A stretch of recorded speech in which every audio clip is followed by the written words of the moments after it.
This this post is tough. This post is tough because it goes against the mythology of Canada. It goes against what many, many really good, honest, sincere people believe. Fact is, Canada is one of the last officially racially segregated countries in the world. If you want to put a name to it, you can call it apartheid. The laws of Canada turn the Canadian people into three groups. There's the French Canadian, there is the Indian, what are now in politically correct times called First Nations, and then there's the rest of the people. Now, some of you aren't going to believe that, but it's the truth.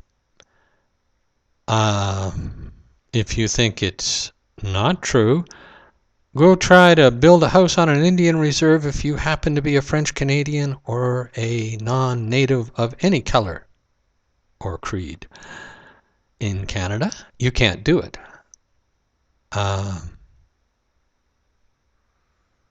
If you want more proof, realize that Indians in Canada have status cards. They fill out the paperwork and they prove that they're Indians, and this gives them special consideration. I won't say privileges because they're not privileges, but considerations under the law for the land that was taken for them and for treaties that were signed. With a status card in the right situation, you can get A, B, C, or D at a reduced price. It doesn't mean you don't pay taxes. It doesn't mean any number of things. But it does mean you're treated differently because you have proved you are an Indian. And that's racism. If you take a look at fisheries, there are special rules for Indians. Again, racism. The legal fact is that the Indians work under the Indian Act. And that Indian Act defines what an Indian is, what an Indian can do, what rights and different privileges they have than non-native people. I don't know how much plainer I can say it to make people believe it, that Canada is a racist country. It's as simple as that. If you look at the history of Canada by looking at a map of Canada. First off, I'll make that two maps. Let me rephrase that. Take a look at a map pre-Canada, when it was just what was around North America, the people that were living there in their own nations, their own right. And then take a look about 1867, when Canada becomes a country. Not a nation, because they're still under Britain, but a country. You will notice an interesting fact.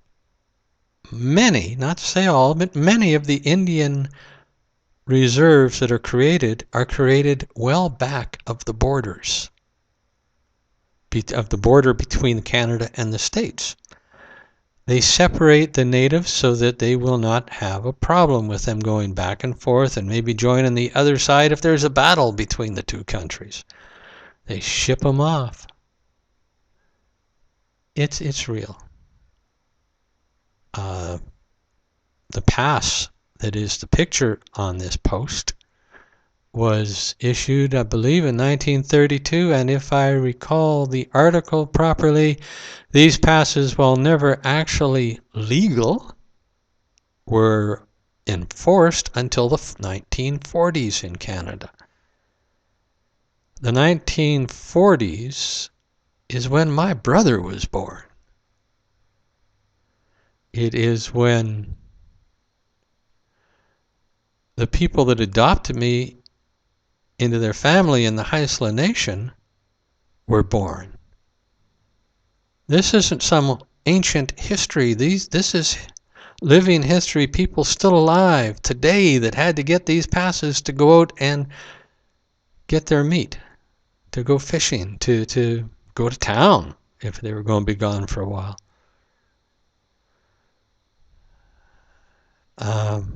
Canada's racist. The reserves are there still. The bigotry. I wish it wasn't so, but it is. And it should change. And it will in time, if we're lucky. And if we're not, we'll just go along killing and hating each other because we're the wrong color or the wrong religion or we have the wrong philosophy. We do that a lot as humans. Canada seems to do it a lot and forever.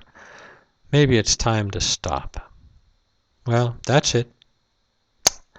I do love y'all that are listening and paying attention. And even if you're not, I do try to love everybody. Can't always do it, but I do try. Take care. Talk to you in a while. Bye-bye.